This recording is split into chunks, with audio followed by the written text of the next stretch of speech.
맥주 감사절에 주님께서 우리에게 주시는 귀한 말씀은 사도행전 14장 19절로 28절까지 우리 교독해서 읽도록 하겠습니다. 제가 갖고 있는 신약 성서 212쪽 정도가 되겠습니다. 사도행전 14장 19절로 28절까지입니다. 교독해서 읽도록 하겠습니다. 제가 먼저 봉독해 올리겠습니다. 사도행전 14장 19절로 28절. 유대인들이 안디옥과 이고니온에서 와서 무리를 충동하니 그들이 돌로 바울을 쳐서 죽은 줄로 알고 시외로 끌어내치니라.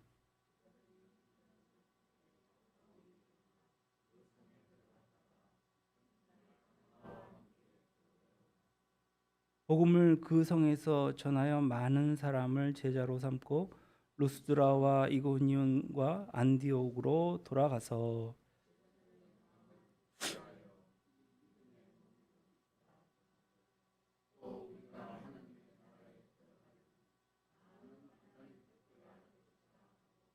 각 교회에서 장로들을 택하여 금식 기도하며 그들이 믿는 주께 그들을 위탁하고 말씀을 버가에서 전하고 아달리아로 내려가서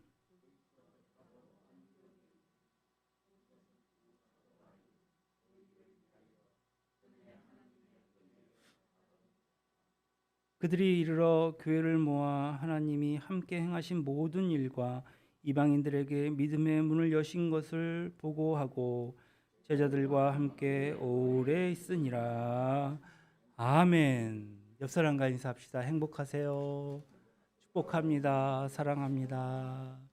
우리 주복희 성도님, 또 우리 박차례 권사님과 가족들 주님의 이름 환영합니다. 오늘이 맥주 감사절입니다. 맥주 감사절은 다른 절기에 비해서 조금 우리가 좀 등한시하거나 아니면 깊이 생각하지 못하는 경우가 많이 있는데요. 참 상황이 안 좋습니다. 밖으로는 전쟁의 이 장기화에 따른 식량난과 원자료의 원자재료의 그 불수급, 또 인플레이션, 또 기후 변화로 인해서 많은 이들이 굶고, 또 아프가니스탄 같은 데는 지진이 일어났는데 몇만 명, 몇천 명이 죽었는지도 아직 모를 지경이라고 하죠. 우리나라에도 이 고물가로 인해서 저마다 힘겨운 삶을 살아가고 있는 것 같습니다. 그럼에도 불구하고 지난 6개월 동안 인도하신 우리 주님을 찬양합니다. 세계 곳곳에는 데모가 또 난리예요. 낙태 반대법의 통과로 인해서 미국 사람들은 또 막 데모를 하고 거리로 나왔고요. 동남아 사람들, 남미 사람들 대규모 시위를 하고 있습니다. 우리나라도 어제는 노동개혁법 반대를 외치며 민노총에서 길거리로 나온 상황입니다. 참 힘든 시기인 것 같아요. 하지만 후반기에도 주님과 동행하는 우리 모두가 되었으면 좋겠습니다. 우리나라는 코로나도 세계 1위로 이겨낸 나라 아니겠습니까? 예, 틀림없이 이 난관도 극복하고 또 승리하며 영광 돌 줄 믿습니다. 20세기의 독일을 대표하는 신학자 가운데 한 사람이었던 헬무트 틸리케라는 사람이 있습니다. 나치 치하에서 히틀러를 비판하다가 이 교수직과 설교권까지 박탈당했습니다. 세계 2차 대전이 막바지로 치닫던 1944년부터 그는 독일 슈투트가르트에서 그곳에 있는 교회 성도들에게 주일마다 주님의 기도라는 제목으로 설교하기 시작했습니다. 설교를 시작할 때만 해도 슈투트가르트는 전쟁의 피해가 없었고 입기 전이었고 그 사람들의 삶은 활기를 띠고 있었습니다. 그러나 얼마 지나지 않아 연합군의 공습이 시작되었고 1946년 초 헬무트 틸레케가 주님의 기도에 대한 설교를 마칠 즈음에는 연합군의 공세로 슈투트가르트는 온통 폐허로 변해 있었습니다. 그 와중에도 그의 설교 원고는 스위스로 밀반출되어서 세계를 부둥켜 안는 기도라는 제목의 책으로 출판되었습니다. 그 책은 국적을 불문하고 세계 2차 대전에 참여한 병사들과 또 포로들까지, 그리고 전쟁의 피해자인 이 유럽인들의 영혼을 사로잡고 그들을 울렸습니다. 많은 사람들이 절망과 죽음의 전쟁 속에서 이 책을 통해 신앙을 되찾았고 하나님의 위로와 소망을 다시 얻게 된 것입니다.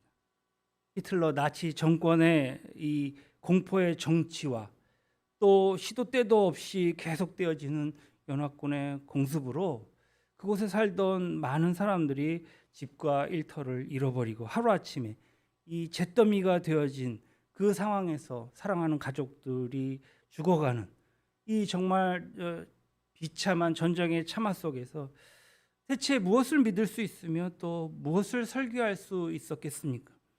그러나 틸리케는 그 절망적인 상황 속에서도 하나님에 대한 변함없는 그 믿음과 소망 그리고 감사와 찬송을 설교하였습니다. 우리가 잘 알고 있는 것처럼 주님의 기도의 결언은 이렇게 끝납니다. 나라와 권세와 영광이 아버지께 영원히 쌓옵나이다. 아멘. 틸리케는 이 마지막 문장에 대한 설교를 하면서도 하나님을 찬양할 것을 거듭 강조하였습니다. 여러분, 찬송은요, 찬송하라고 해서 여러분 찬송하십시오 하라고 해서 절대 되는 것이 아닙니다. 찬송은요, 감사와 불가분의 관계에 있습니다. 감사할 일이 있으면 찬송은 절로 수반되어 나오기 마련입니다. 바꿔 말하면 감사할 일이 없으면 찬송하는 것은 불가능합니다. 전쟁통에 온 도시가 불바다가 되고 온통 잿더미로 변하고 사랑하는 가족들을 잃어버리는 이 판에 도대체 무슨 감사가 있을 수 있으며 어떻게 찬송이 가능할 수 있었을까요? 우리가 살아오면서도 크게 기뻐하고 감사했던 일이 도리어 비극과 불행의 시점이 되었던 일이 얼마나 많이 있습니까? 반면에 우리가 정말 울 기력조차도 없는 이 절망적이기만 했던 고통이 지나고 보니까 정말 행복의 전주곡이었던 적은 또 얼마나 잦았습니까?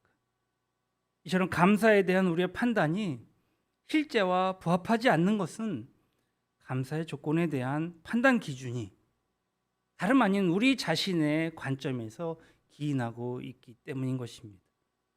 우리가 하나님을 믿는다면서도 온전히 자기의 관점으로만 감사의 조건을 따질 경우에는 우리의 감사 조건은 하나님을 믿지 않는 사람의 감사 조건과 결코 구별될 수 없습니다. 그 경우에 우리는 어쩔 수 없이 믿지 않는 사람들처럼 정말 소위 세상에서 출세하고 성공하면 그것이 내일 어떤 화근이 되어서 나에게 되돌아올지도 생각해 보지도 않고 기뻐하면서 감사하지 않습니까? 반대로 실패하면 그것이 예수 그리스도 안에서 전화위복으로 이어질 것임을 믿을 여유도 없이 절망하는 불신앙의 사람으로 살아갈 수밖에 없는 것입니다. 그런 믿음으로는 연이은 공습으로 삶의 터전이 잿더미로 변하고 사랑하는 가족들을 까닭 없이 잃어버려야 하는 이 전쟁의 참화 속에서도 하나님을 찬양한 이 틸리케처럼 그리스도인으로 살아간다는 것은 애당초 불가능한 일입니다.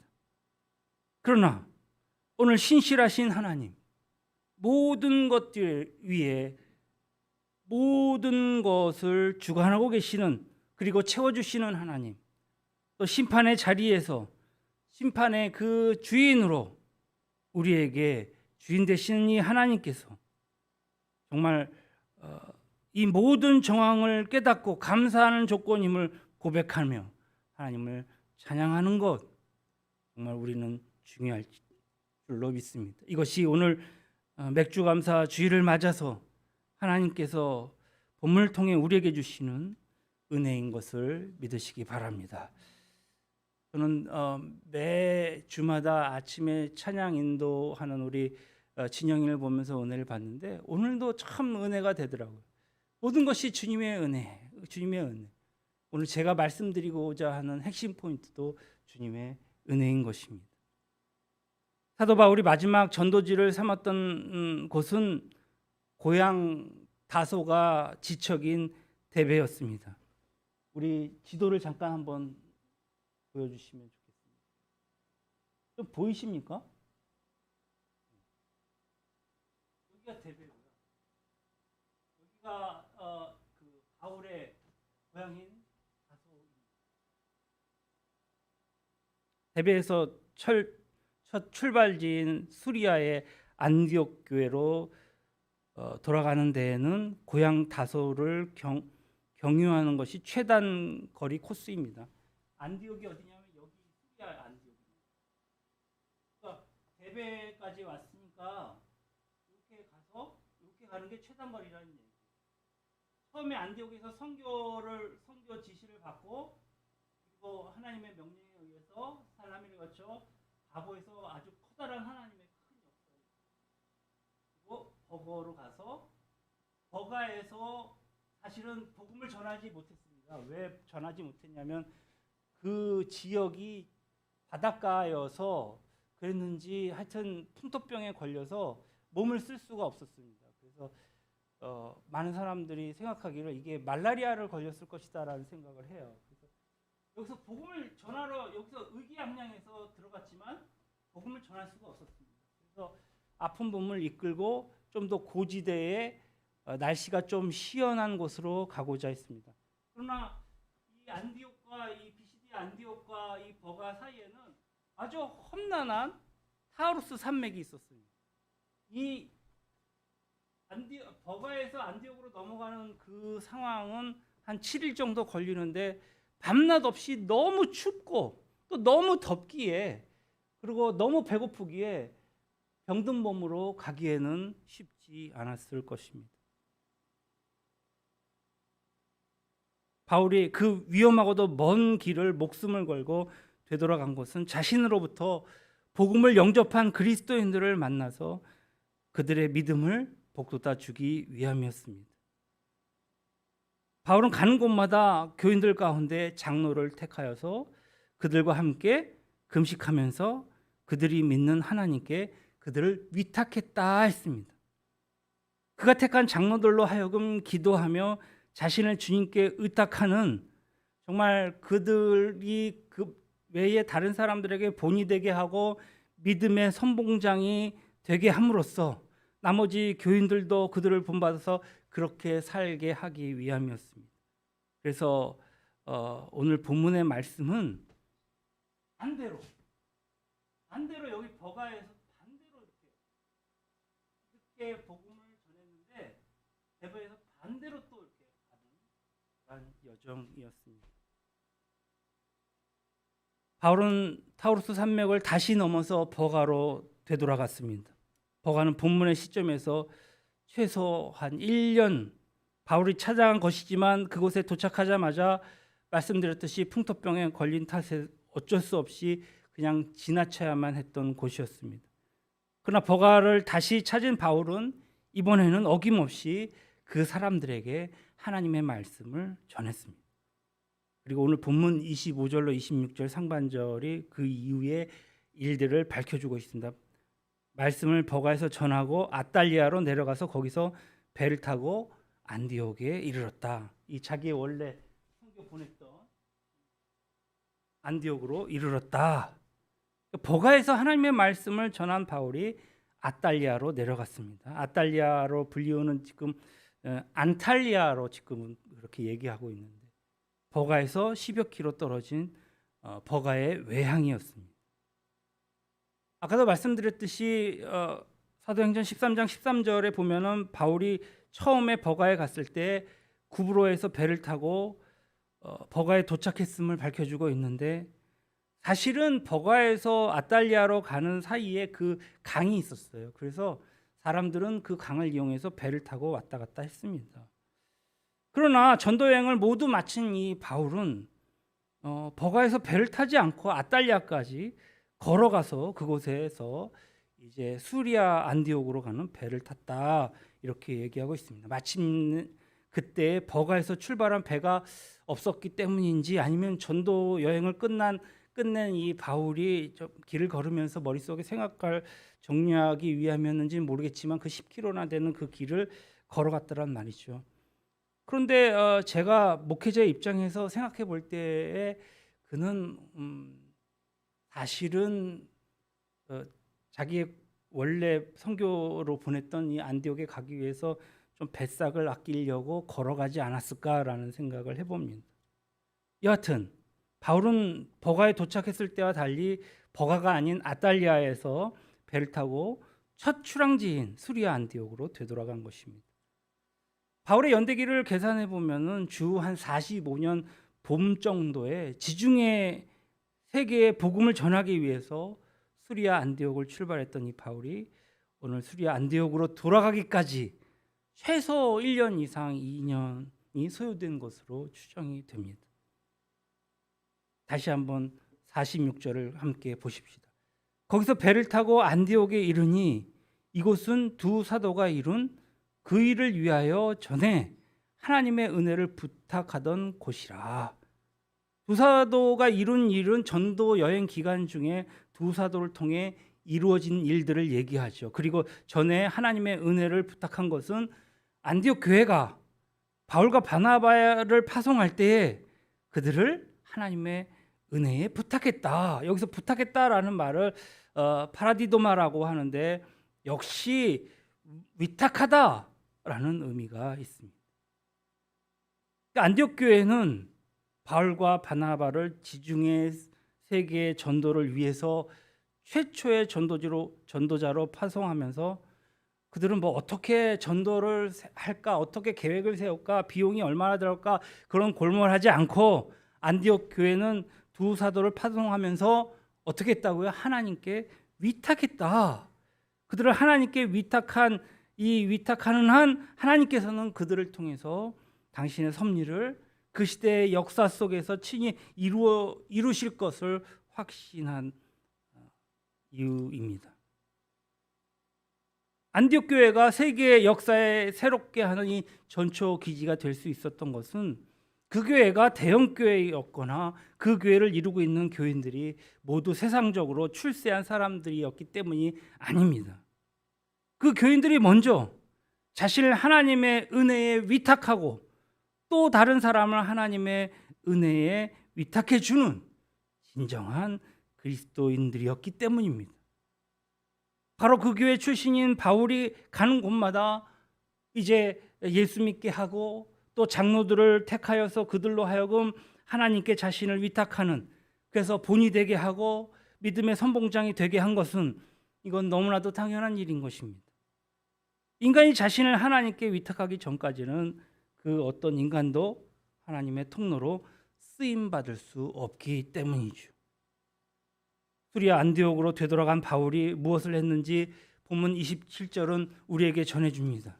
27절, 그들이 이르러 교회를 모아 하나님이 함께 하신 모든 일과 이방인들에게 믿음의 문을 여신 것을 보고하고, 수리아 안디옥에 갔어요. 이제 도착했어요. 즉시 바울과 바나바가 한 일이 뭐라고요? 교회를 모았대요. 그리고 교인들을 모아서 특별 집회를 가진 것입니다. 그 집회는 전도 여행 중에 하나님께서 그들과 함께 하신 모든 일과 또 하나님께서 이방인들에게 믿음의 문을 여신 것을 교인들에게 보고하고, 이를테면 전도 집회를 한 것입니다. 그저 형식적으로 간략하게 보고한 것이 아니라 아주 세밀하고 장시간에 걸쳐서 몇 번이고 되풀이해서 상세하게 보고한 것이죠. 최소한 1년 이상, 2년, 최대 2년까지 소요됐던 이 전도 여행 중에 무슨 일이 일어났는지. 먼저는 구브로 섬이었죠. 구브로 섬에 많은 사람들이 하나님의 말씀을 듣고 주님을 영접하고 주님께로 돌아왔습니다. 그런데 여기서 우리가 성경에 보면은 전도팀의 우두머리가 바뀌어요. 바나바에서 바울로 바뀌었습니다. 당사자인 이 바울과 바나바는 그렇게 뭐 누가 우두머리가 되느냐, 이거 문제되지 않았습니다. 그런데 바나바의 사촌이었던 그 수행원 마가에게 문제가 있었습니다. 우리가 잘 아는 마가의 다락방의 그 마가입니다. 마가복음의 저자 그 마가입니다. 이 일을 수용하기가 힘든 거예요.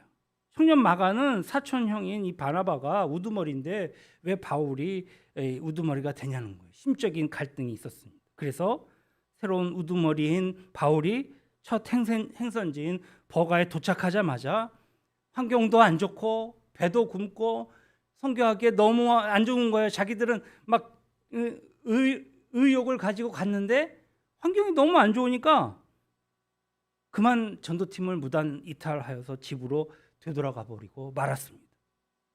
수행은 없이 바울과 바나바 이 두 사람만 남게 된 것이죠. 2000년 전에 육상에서 여행하는 수단은 무엇일까요?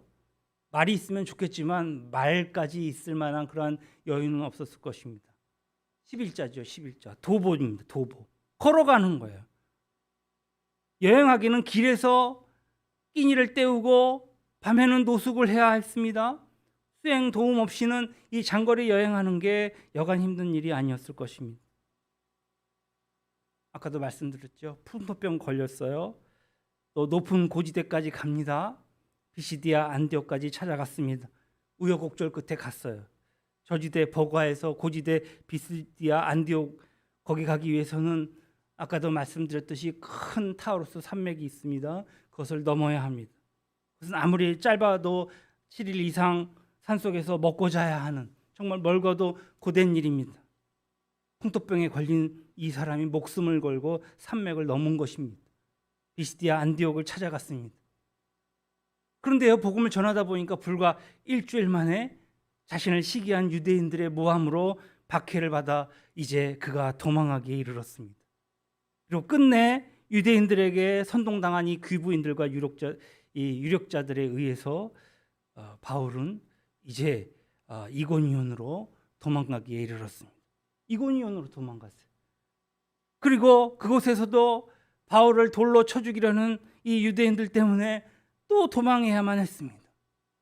또다시 루스드라로 갔습니다. 근데 이 루스드라를 덮친 유대인들로부터 이제 죽음의 돌세례를 당하게 되었습니다. 바울을 돌로 친 유대인들은 바울이 죽었다고 단정하고 바울의 시체를 끌어다가 성 밖으로 내어버리기까지 했습니다. 그 후에 지척인 이 데베까지 찾아갔지만 그는 고향 길로 갈 수 없었습니다. 고향을 등진 채 자신을 죽이려 한 이 사람들이 득실거리는 그 루스드라와 이고니온 그리고 비시디아 안디옥을 되찾아서 이제 복음을 갓 영접한 그 자기가 복음을 뿌렸던 그 그리스도인들을 다시 하나님께 위탁하고자 가고 있는 것입니다. 그 후에 다시 험산줄령 이 타우루스 산맥을 넘어서 예전에 지나쳤던 버고까지 와서도 그는 복음을 전합니다. 아탈리아에서 배를 타고 수리아로 되돌아왔습니다.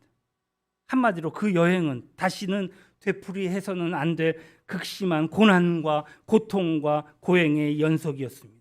모르면 모르되 알고서는 결코 되풀이할 수 없는 악종 고투의 여정이었다는 말씀입니다. 분명히 그랬습니다. 인간적인 관점에서 보면 그 전도 여행은 반드시 피해야 할 정말 끔찍한 여행이었단 말입니다. 그러나 바울은 안디옥 교회 교인들에게 그 전도 여행을 자기의 관점에서 보고하지 않았습니다. 바울은 교인들에게 그 전도 중에 그 하나님께서 자신과 동행하시며 이루신 모든 일들에 대해서 보고하고 있는 것입니다. 그것은 무슨 의미일까요? 바울은 지금 한 번도 변하지 않은 신실하신 이 하나님, 모든 일들을 주관하시고 인도하시는 그 하나님, 인생의 모든 종착점이 되는 이 심판의 자리에 심판의 주인 되시는 하나님, 자신을 인도하신 이 하나님을 보고하고 있는 것입니다. 자신의 관점에서 보면 그것은 다시는 되풀이하고 싶지 않은 끔찍한 여행이었을 것입니다. 자신이 자신을 위탁한 하나님의 관점에서 본다면 그 전도 여행은 심요막측한 하나님의 섭리로 점철될 기적의 여행이었던 것입니다.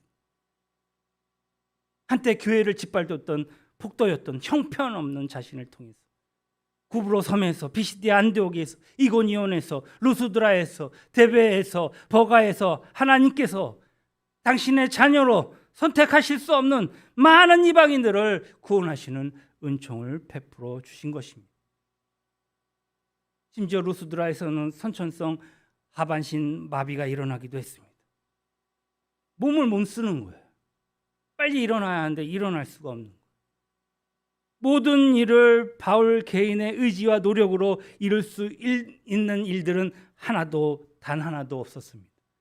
그것은 모두 자신을 당신의 통로로 사용하신 하나님께서 친히 행하신 일들이었단 말입니다.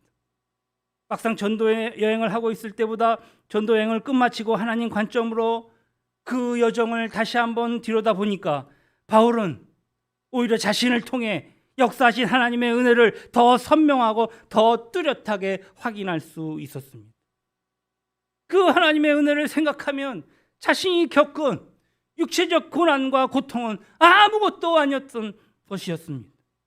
아니, 그 모든 것이 감사와 찬송의 조건이 될 수밖에 없었습니다. 언젠가 썩어 문드러질 수밖에 없는 자신의 육체가 정말 하나님의 심요막측한 섭리를 이루는 신비한 도구로 쓰임받았던 것보다 더 큰 감사와 찬송의 조건이 어디 있겠습니까? 그래서 그는 안디옥 교회 교인들에게 하나님께서 자신과 함께 행하신 모든 일들을 아주 세밀하게 장시간에 걸쳐서 몇 번이고 되풀이하면서 상세히 보고하고 있는 것입니다. 그 보고를 하는 내내 정말 하나님께 감사하며 하나님을 찬송하는 바울의 모습과 그 얘기를 듣는 안디옥 교회 성도들은 얼마나 감사하며 영광을 돌렸겠습니까?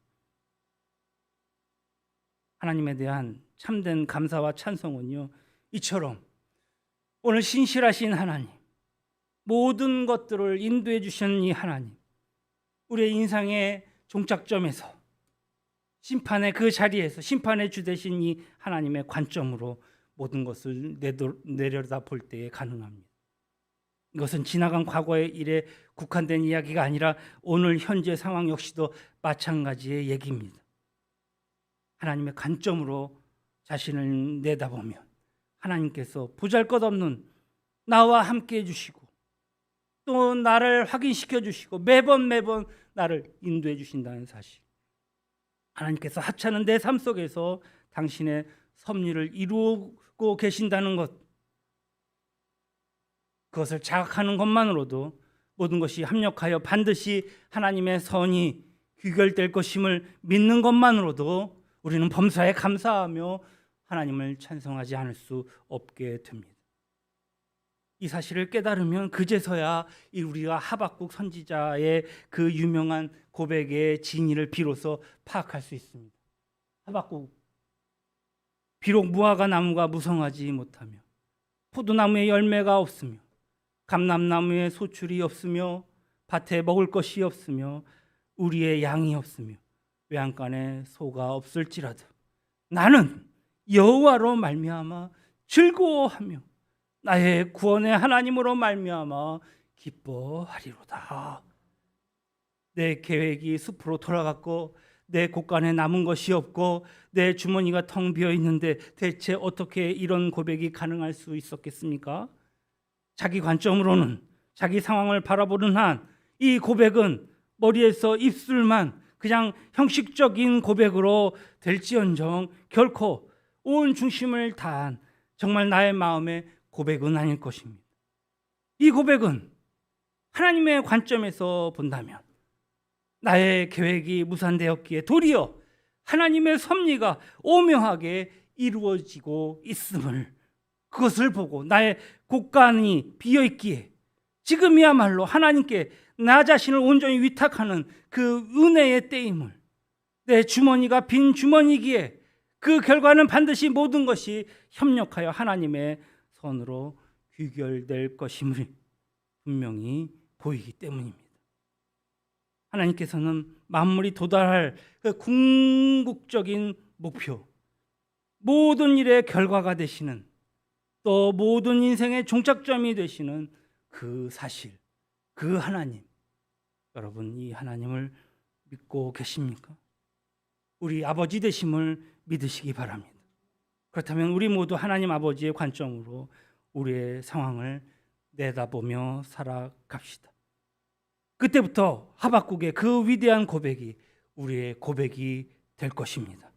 우리는 이 시대 위대한 바울과 딜리케의 그 모습으로 쓰임받게 될 것이요, 우리의 1년 12달 365일이 날마다 맥주감사절 주일이요 찬양 주일이 될 것임을 믿습니다. 기도하시겠습니다. 진실하신 하나님, 한 번도 변하지 아니하시고